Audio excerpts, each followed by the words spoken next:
Ô, professor, Sim, Lara. a Bianca tá sem WhatsApp, mas eu posso falar com ela pelo Instagram.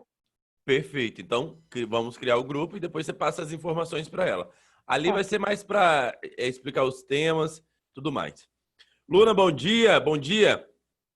Tô passando aqui as Bom orientações do dia. trabalho de vocês, ok? Então, vai ser a partir da semana que vem, você já deve iniciar essas apresentações. Então, o grupo vocês vão formar hoje. Como eu disse agora há pouco, o grupo 1 ficou com o tema de conceituar as definições sobre o que é Estado, nação, território, governo e país. Nesse grupo de WhatsApp eu vou passar as informações melhor.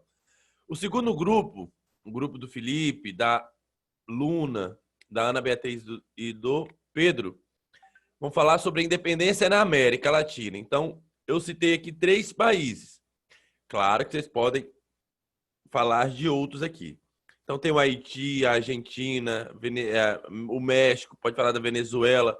Então você vai pegar 3 e apresentar no trabalho. Vocês vão pegar 3 a 4. Na verdade, como tem 4 países vocês vão pegar. Tá ok? Então todos vão participar do mesmo grupo. Todos quem? O grupo 1 e o grupo 2. O grupo 3, grupo 4, não. Então vocês vão ficar dentro do mesmo grupo. Esses 2 temas para cada grupo e vocês vão apresentar. Só que a primeira apresentação vai ser do grupo 1, depois do grupo 2. Tá ok? Depois eu explico melhor a dinâmica, o que vocês vão interagir na apresentação. Por isso vocês vão estar no mesmo grupo de WhatsApp. Tá ok? Vamos lá, pessoal. Hoje nossa aula de história, continuando aqui com a independência dos Estados Unidos da América. E vocês perceberam que o tempo vai estar bem curto essas semanas, né? Porque nós temos um período aí para correr um pouco com o conteúdo aqui do livro 2, para poder dar margem para a gente chegar ali no livro 3. Então, nós vamos um livro 2 aqui, o capítulo 6. É o que a gente está estudando agora do Independência dos Estados Unidos. Eu vou trabalhar ele bem aqui em sala, bem em aula aqui remota. Já o capítulo 7, capítulo 7 vai ser distribuído mais dos grupos que irão apresentar trabalho. Então, eu vou pontuar aqui alguma coisa da apresentação de vocês para ir explicando. Então, a independência da América Latina, quando a gente falar da independência da América Latina, vai ser mais vocês que irão apresentar esse tema. Então, eu vou mais pontuar junto com vocês, tá ok? Então, bora lá, que hoje tá sol, o dia tá maravilhoso. Deixa eu ver aqui, tá maravilhoso. Então, bora acompanhar esse desenvolvimento. Acredito que vocês estão fazendo a leitura, né? O bom desses 2 encontros aqui é que dá pra gente conversar melhor, porque vai ter um retorno. Acredito, né, que vocês já estão fazendo a leitura, porque é importante, ok? Então vamos entender como que era essas 13 colônias, certo? Então eu tenho aqui primeiro, que eu quero entender, eu preciso compreender, é como que era o aspecto da organização social da colônia. Então aqui vai falar um pouco sobre a vida da trabalhadora, da mulher, em relação à Inglaterra e em relação ao novo território. Como que essa mulher desempenhava o seu trabalho? Era igual ao homem? Era um trabalho doméstico?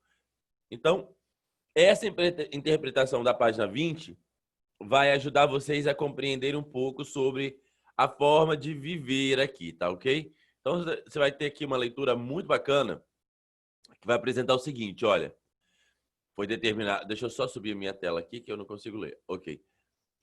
Foi determinado obrigatoriedade da educação primária. Todos deveriam aprender a ler e a escrever. A colônia de Massachusetts, por exemplo, olha a data, tá, pessoal? É muito importante vocês pegarem essa data. Em 1647. Então, em 1647, que coisa que aqui para o Brasil a gente ainda estava bem lento na sua colonização, coisa que muitos países da Europa também não tinha tanto apelo para isso. Olha o que eles fizeram. Publicaram uma lei que tomava obrigatório manter um professor em todo o povoado com mais de 50 famílias. Eu estou falando dos Estados Unidos, pessoal. Então, a gente tem, na história dos Estados Unidos, um investimento maciço na educação. Poderia ser aquele povo que em 1647 poderia pensar assim: ora, são só 50 pessoas, para que um professor? Para que gastar com professor? Para que colocar? Hoje nós temos um país da forma que é. Moderno, desenvolvido, porque investiu na sua base em quê? Na educação. Então foi no alfabetizar, no cálculo, na própria história, na ciência. Você tem um país está se desenvolvendo letrado, que consegue interpretar documentos, que consegue ler, criar novas leis, participar de discussões. De 50 pessoas, um professor. Ok? Então, esse é o espírito das 13 colônias, do que está nascendo nesse contexto. É muito bacana? É.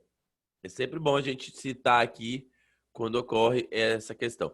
Agora, ok, sobre a educação nós já compreendemos aqui um pouco. Olha só aí embaixo que eu vou falar um pouco para vocês. Ó. É importante destacar que tanto a valorização do trabalho como a obrigatoriedade da educação para crianças eram características das colônias do norte, que não tinham como base a sua economia a mão de obra escravizada. Então, lembra que eu falei para vocês ontem, né? Vai haver diferença entre a colônia do norte e a colônia do sul? Claro, senão a gente não ia dividir. Não ia precisar falar de um e nem do outro. Falaria no geral. Então, a colônia do norte, que é o que vai pegar aí desde Nova York, Massachusetts, essas regiões aqui, elas vão ter um incremento na educação, na industrialização, na metalurgia daqui a pouco. Então, nós vamos ter um desenvolvimento melhor quando a gente fala de cidadania aqui na colônia do norte. Quando a gente compara a colônia do sul, ela pega mais aquela região de, quando a gente interpreta aqui de filme americano, aquela região desértica, faroeste a gente vai falar daqui a pouco, mas é mais escravizada. É aquele campo de algodão. Para quem assistiu 12 anos de escravidão, é aquele campo, aquela concentração de trabalhadores, aquela mão de obra escravizada. Então, nessa área, eu não tenho um apelo pela educação. Porque eu estou tendo um povo escravizado que não busca na mão de obra livre ali o seu sustento, o seu desenvolvimento. Então, dentro desses Estados Unidos, eu tenho dois blocos. O bloco do norte e o bloco do sul. O bloco que apoia um trabalho com poucos escravos, já defendendo a abolição logo, logo. E no sul, a mão de obra escrava. Ok? Vamos lá, então. Temos aqui, ó, a representação que eu falei agora há pouco de uma família. No caso de uma família da área norte, né? Ó. A gravura representa a divisão do trabalho entre os colonos. Então, eu tenho a rusticidade das instalações. Hoje, uma instalação rústica é bem caro, né? A gente sabe do conceito. Leva a crer que o objetivo e os utensílios retratados foram provavelmente fabricados ali mesmo. Então, olha a diferença. No Brasil, muito do que é fabricado, que é produzido, não vem do Brasil, né? Acaba vindo de Portugal, da metrópole. Ou da Inglaterra, pianos da Inglaterra, roupas francesas. Já no caso dos Estados Unidos, principalmente na colônia do norte, eu tenho esses produtos sendo produzidos onde? No próprio território, na própria colônia. Então, apareceu alguma coisa aqui que não... Pessoal, vocês estão acompanhando ali o vídeo? Tá tudo certinho? Oitavo, bom dia. Vocês conseguem Sim, acompanhar? professor. Aparece a imagem aqui? Apareceu, né, certinho? Para mim aparece. Ah, porque apareceu uma imagem aqui falando que a página solicitada não existe, mas tudo bem, então. Outra coisa, ó, da leitura que vocês vão fazer claro aqui, ó, em relação às mulheres, ó, das crianças também. Havia ainda outras atividades que eram realizadas tanto por homens quanto por mulheres, nas casas e em outros espaços privados. As crianças, depois de completarem 7 anos, eram vistas como pequenos adultos. Isso também ocorreu um pouco na Europa. Então, quer dizer que não tinha aquela fase de criança, adolescente, que a gente tem muito hoje. Era um mini adulto, um adulto. Então ele nascia, não tinha aquela fase de puberdade, desenvolvimento, escolaridade correto, né? Do jeito que a gente conhece com essas ideias iluministas de Rousseau. Então, essa criança era um mini adulto, ela tinha trabalhos, tarefas, compromissos, mesmo até as roupas tinham um formato de adulto para criança. Era uma coisa meio esquisita, mas a gente tenta compreender, né? Então, esse era o cenário na colônia nos Estados Unidos no início, né? Além disso, ó, embora vários viajantes europeus tenham retratado que a vida das mulheres brancas nas colônias inglesas, retratadas como excelentes esposas, contava com maior liberdade em comparação com as que viviam na Europa. Então, eu compreendo que a mulher na colônia, a mulher branca na colônia, ela tinha mais direitos, usufruía de mais liberdade do que aquela que estava na Inglaterra, do que aquela que vivia na metrópole, ok? Então, lógico que isso não significava que todas as mulheres eram independentes, igual a gente conhece hoje. Nem todas ainda são, claro, mas tinham direitos de ir e vir. Então, as mulheres da colônia não tinham identidade legal. Elas casavam-se em torno dos 24 anos, tinham em média 7 filhos, tá? Lógico, se eu for pegar minhas tias aí, alguns parentes meus, na época era 10, 12 aqui no Brasil. Mas era a forma de era aumentar a população mesmo, né? A ideia aqui era aumentar a demografia, aumentar a população. Então, 7 filhos ainda era pouco, se for ver. O divórcio praticamente não existia. Claro, pensar em divórcio como? Não existia essa ideia de divórcio para a mulher, mas muitos homens acabavam pulando a cerca, né? Procurando algo. Lógico que a gente não pode generalizar, mas é algo negativo, claro. Então vamos pular aqui, pessoal, que acredito que vocês já fizeram essa leitura, que é claro que é algo que vai ser cobrado em uma prova. Questão social é cobrado, falar sobre sociedade, sobre a mulher, sobre as crianças, sobre educação, e isso é cobrado em tarefas, ok? No Organizando a História, da página 21, vocês vão colocar aqui o N para colônias do Norte, o S para colônias do Sul e o A para ambos os grupos. Então, por exemplo, no A que eu tenho, ó, eram formados por pequenas propriedades. Claro que é a colônia do Norte, né? Pequenas propriedades familiares que vão produzindo. Por exemplo, a do Sul, ó, em razão dos interesses econômicos, a região sofreu uma dominação ostensiva da metrópole. Quer dizer que a Inglaterra dominava muito aquela região. Claro que era a colônia do Sul. E ambos, eu vou ter aqui na G, ó, tinham uma administração própria na qual a população escolhia seus representantes para os cargos públicos.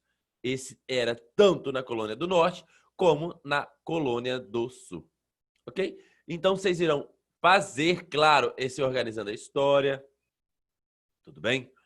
E aqui nós temos os antecedentes da independência. Que, claro, como que eu vou entender essa independência? Que é muito simples. Primeira coisa que eu falei na aula de hoje. Em 1647, eu tinha uma lei na colônia do Norte que dizia que eu tinha que ter o quê? Um professor para cada 50 habitantes. Quer dizer que esse povo está sendo letrado, está tendo conhecimento. Significa que eles vão conhecer os direitos que eles têm como indivíduos. Quando uma pessoa não tem conhecimento político, não tem conhecimento econômico, ele acaba vivendo da ignorância e muitas vezes sendo direcionado por aquele que conhece e vai dizer o que é certo. Acaba dizendo como que o outro deve se portar. No caso, se a gente estivesse falando aqui de uma colônia que não investisse na educação, não questionasse, não conhecesse as leis, a organização social, muito certo que ela seria explorada pela sua metrópole por muito tempo. Quando a gente fala que essa colônia do Norte passou a buscar o conhecimento, a ter a informação, significa que também aquelas ideias, aqueles filósofos lá na Europa, ali na França, Portugal, Inglaterra, aquelas ideias iluministas não vão ficar mais presas lá na Europa. Elas vão chegar agora aqui na colônia do norte.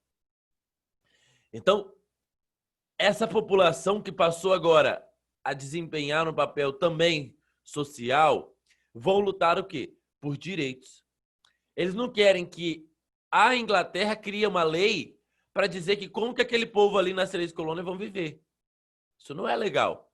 Eles não querem que o rei inglês ou a rainha inglesa crie uma lei que aumente os impostos, que eles passem a pagar mais impostos. Isso não é legal.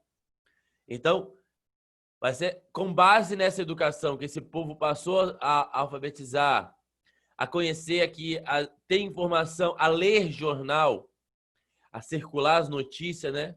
O que adianta ter jornal sendo que ninguém sabe ler? Agora pode ter um jornal porque as pessoas irão comprar, irão ler.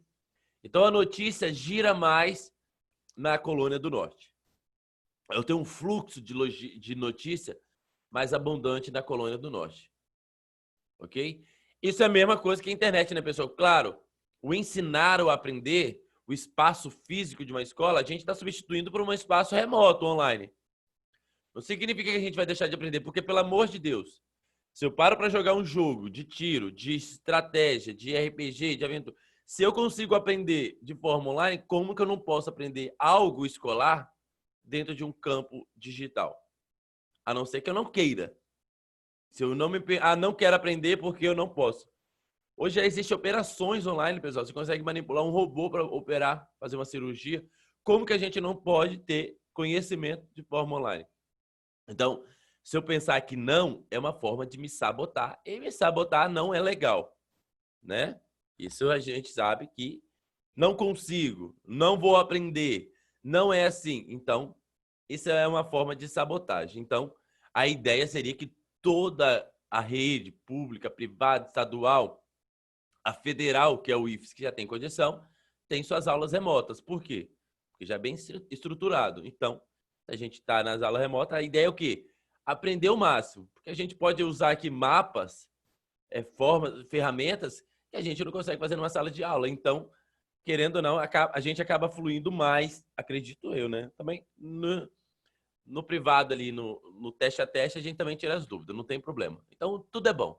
O negócio é aprender, é estudar, que a gente sempre vai aprender, certo? Ler livros, debater, criticar, perguntar, isso que a gente evolui. Então, vocês aí sentados, lógico, quando a gente está em sala, a gente acaba tendo aquelas brincadeiras, aquela agitação, chamar atenção.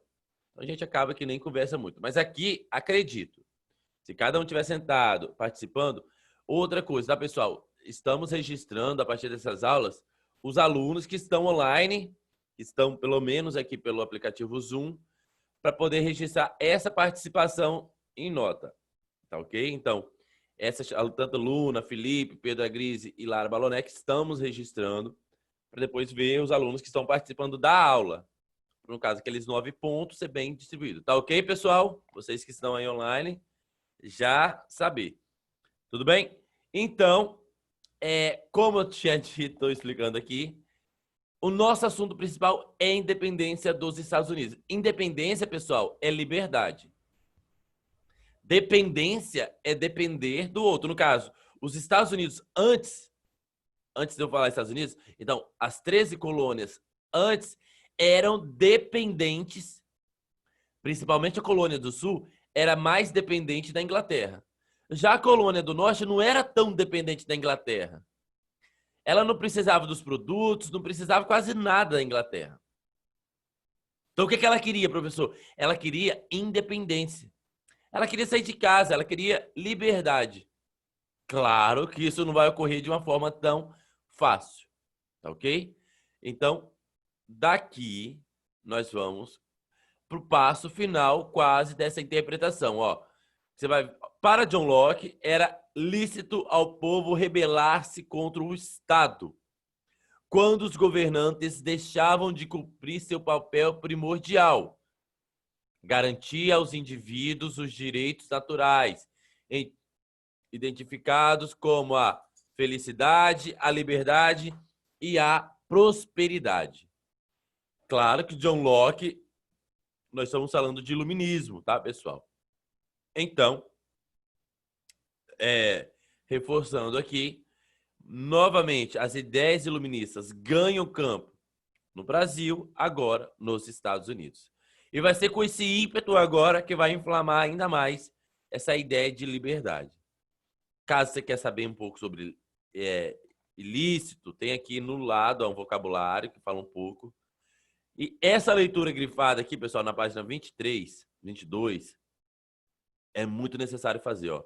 Nas colônias do norte, onde os colonos viviam predominantemente em núcleos urbanos, ou seja, em cidades, né, dedicados à produção de manufaturas e ao comércio, havia quem defendesse um projeto de independência bem antes dos eventos do século XVIII. Então, bem antes das ideias iluministas lá na Europa. Isso que o texto está falando. Já no Sul, que no caso, o Sul, ele é mais escravista, eu tenho um território de plantation, significa, não vai ser toda a família que vai ter terra, mas sim, vai ser concentrado na mão de poucas famílias que vão ter muita terra, bem parecido no Brasil. Então é diferente. Quando quase toda a família tem terra, há um desenvolvimento igual, certo? Já no Sul, não. É um predomínio de grandes latifundiários, grande porção de terras, que às vezes nem é produzido nada, produz só uma parte daquela terra. Então, eu tenho só uma mercadoria ali, no caso, ou algodão ou milho. Já no caso da Colônia do Norte, eu tenho um desenvolvimento maior. Grupos familiares que vão implantando mais recursos aqui. Então, essa é a nossa principal diferença da Colônia do Sul, Colônia do Norte. Não esqueça disso, pessoal, pelo amor de Deus. Já no Sul, onde os colonos se organizaram em uma estrutura social e econômica semelhante à verificada dos latifúndios açucareiros existentes no Brasil. Então, os dois cenários são esses. Colônia do Norte, a gente vai compreender um contexto diferente. Já a Colônia do Sul, a gente vai exemplificar com o que ocorreu aqui no Brasil. Em relação ao clima, em relação à administração. Então, eu tenho uma economia no Sul para exportar, para vender para a Inglaterra. Já no Norte, eu não tenho para exportar. Eu estou produzindo para quê? Para consumir dentro da Colônia do Norte. Então, quer dizer que eu estou desenvolvendo na Colônia do Norte o quê? Um comércio. Se eu estou vendendo ali, se eu estou fazendo comércio, significa que o dinheiro está girando dentro da Colônia do Norte. Já na do Sul, não. Já do Sul, eu estou exportando apenas aquele grupo familiar que tem uma grande fazenda, que ao invés de ter trabalhador doméstico, vai ter 100 escravos. Eu não vou ter uma economia que gira. Ok? Vou ter uma economia mais parada, mais fixa ali. Não vai ter um grande desenvolvimento comercial na Colônia do Sul. Já na Colônia do Norte, eu tenho. Ok?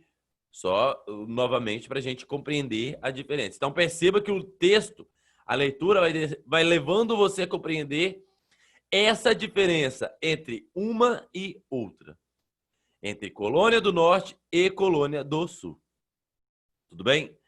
E para falar de tantos conflitos, tanta rivalidade, nós vamos falar agora um pouco sobre Guerra dos 7 Anos, que tomara Deus que vocês já tenham lido. Pessoal, ó.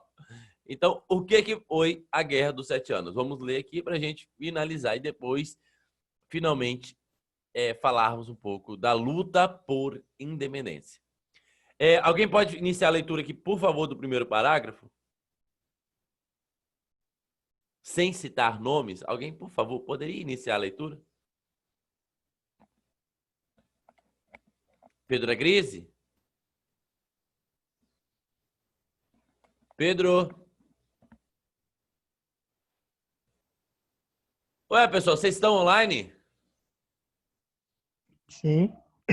Ah, show de bola, show de bola. Fico feliz. Pessoal, vamos lá então? Vamos fazer essa leitura? Pedro, você pode iniciar a leitura para o tio?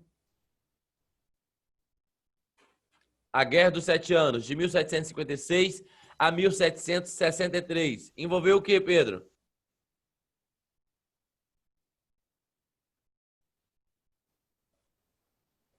Pedro não está online. Fala, lê, Felipe, para nós. Tá. A Guerra dos Sete Anos, em 1756 e 1763, envolveu vários reinos europeus, entre eles a França e a Inglaterra. O principal motivo desse conflito foi a disputa por territórios na Europa, na América da África e a Ásia, por potências europeias e outras causas, e foi a ocorrência por fatos comerciais. O fato ampliou ainda mais o conflito. O número de habitantes nas colônias da Inglaterra crescia, avançando a oeste a partir de cada montanha dos Apalaches, a busca por novos espaços e a caça de animais de pele rara provocaram inúmeros conflitos como comunidades indígenas e regiões, bem como as franceses que controlavam a boa parte dessas terras. No mapa é possível observar como as terras da América do Norte foram divididas em territórios demarcados e governados por diferentes nações europeias. Então, pessoal, se vocês pegarem aqui ó, a página na minha tela, que vai ficar pequeno vocês observarem, mas no livro de vocês, se vocês pegarem aqui na página 22, no finalzinho, eu tenho uma representação de como que era essa América do Norte. Claro, lembrar que todo aquele território era um território indígena. Então, a colonização ela não vai ocorrer somente pela Inglaterra. Ela vai acontecer em partes pela Inglaterra, partes pela França e outros países aqui também vão despertar o interesse. Então, eu tenho aqui, ó, se vocês observarem, os países europeus, eu tenho, ó, Espanha, a rota espanhola, estão vendo? Ó, a Nova Espanha, pegando o México aqui para cima. Eu vou ter o Reino Britânico, ó, a terra de Rupert, e tem as 13 colônias. Então, a Inglaterra ela dominava um pouco, que a gente conhece mais ali próximo ao Canadá. E dentro das nossas 13 colônias. Vocês estão vendo aqui, ó. As 13 colônias e dentro lá em cima. Tem também o território russo, que vai pegar lá em cima, perto do Alasca. Lembrando que esse lado da Rússia aqui, pessoal, ó, quero mostrar para vocês, se vocês estiverem observando aqui, Google Maps. Então, Google Maps. E olha só que bacana. Eu vou mostrar aqui de uma forma bem rápida, tá? Não vou demorar, não. Todos observam aqui, pessoal? Vocês estão vendo aqui, então, né? A Rússia está desse lado, ó. Olha onde a Rússia está. Falou, professor, como que a Rússia sai daqui e vai dominar aqui? Mas, claro, pessoal, vocês sabem que o mundo não é plano, né?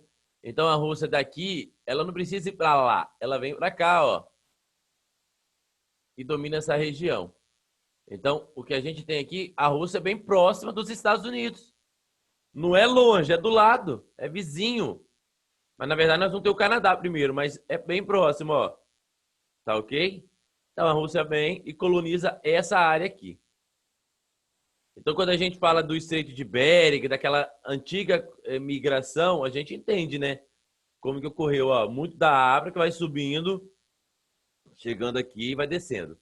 Então, essa nova colonização vai se dar nesse território, ó, que hoje a região dos Estados Unidos ela é gigantesca, mas é graças a essa Guerra de 7 anos também que ela vai aumentar um pouco o seu território, daqui a pouco.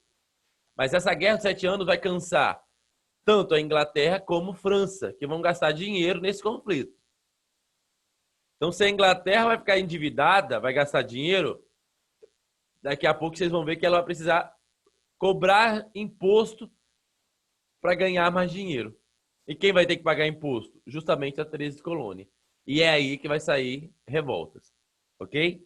Então você tem aqui no mapa, ó, colônias da Rússia, da França, a França em si, pessoal, ela tem um grande território, tá? A França era a principal rival da Inglaterra. Então, esse contexto entre Espanha, França, Inglaterra, é o que vai envolver essa guerra dos 7 anos. Ok? Então, no mapa é possível observar como as terras da América do Norte foram divididas em territórios demarcados e governados por diferentes nações. Aí você pensa, imagina você viver em um bairro, você está numa rua, pertence a um país. Você está numa outra rua, pertence a outro povo. É bem diferente. Pessoal, então eu vou encerrar aqui na Guerra dos 7 Anos. Vou pedir para vocês terminarem essa leitura, que é bem bacana, fazerem as atividades, tá ok? Depois a gente já finaliza no próximo encontro e a apresentação de vocês. Não esqueçam, pessoal, criem lá o grupo de WhatsApp. Colocar os integrantes do grupo 1, que é a Lara Balonec e a Eu já criei, professor. Opa, maravilha, tá vendo? Por isso que eles são maravilhosos. Aí, pessoal, claro, vocês estão sendo avaliados no trabalho de 4 pontos, na forma que vocês estão desenvolvendo dentro do grupo WhatsApp e tirando as dúvidas. E dentro das aulas, vocês também estão sendo avaliados pela participação e pela presença. Então, está tendo uma chamada online, tá? Foi orientado ontem para a gente realizar. Então, os alunos que estavam hoje na aula, que participaram, já foi registrado. Então, isso vai contar nos pontos de participação também, ok? Show de bola, vocês estão de parabéns. Pessoal, daqui a pouco eu vou lá no grupo e mando o recado para vocês, ok? Até terça-feira, 9 horas, no nosso encontro de 9 horas, tá ok? Tchau, tchau. Tchau. Querem fazer pergunta, alguma coisa, alguma dúvida, pessoal? Não. João chegou um pouco atrasado, né, João?